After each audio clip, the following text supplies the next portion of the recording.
Hi class, we are reading Underground Adventure and this video is going to be chapters 5 and 6 of the book. So I'm at chapter 5 called Not Quite Alone. Nina looked at all the glowworms. As she stared at them, they appeared to glow even brighter. Nina noticed more and more glowworms throughout the cave. Some were even on the cave's walls. Nina looked at the water and realized that the glowworms' lights were reflecting off the giant pool. The light of the worms and their reflection gave Nina a faint view of the huge room she was in. Nina pushed herself away from the wall.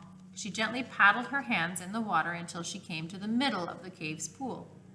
She looked up and whispered gratefully, "Hey, glowworms, thanks for the light."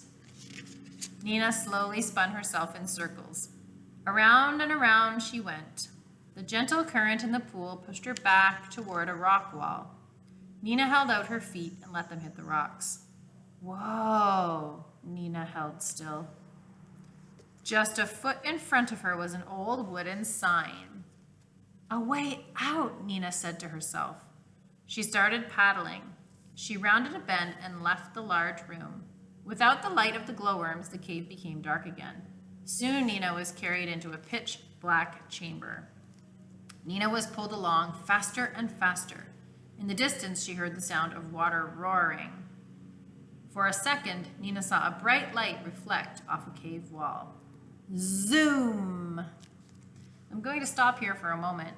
I noticed something interesting, that the author put an image of the sign on the cave wall that says "Cave Exit This Way," but they chose not to describe it in the text. So that means that the reader has to use the visual cues or the picture to help them understand the story, because if I was just reading the story, you wouldn't know what the sign said. So that's kind of interesting. The author chose to put that clue only in the picture.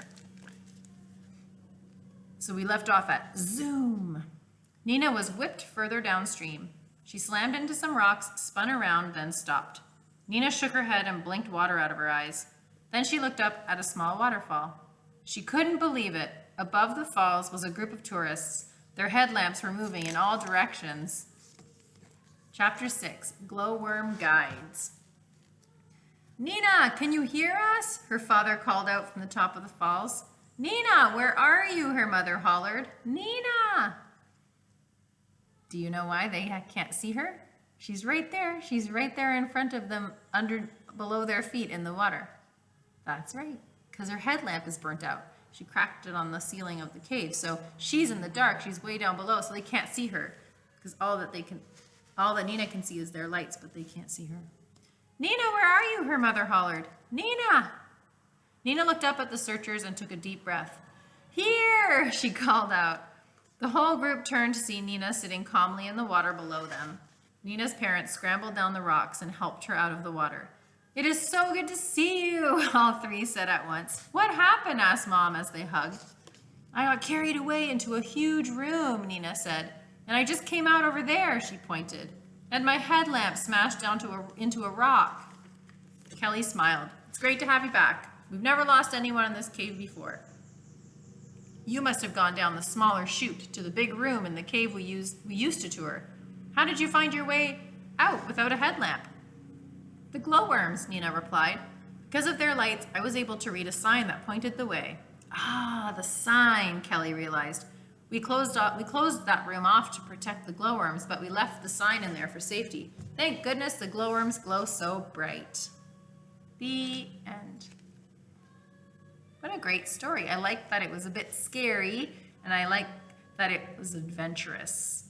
I'm not a big fan of going into caves, but I really liked the story because I could imagine what it would be like to get lost and to have to find my way out. Hope you enjoyed it.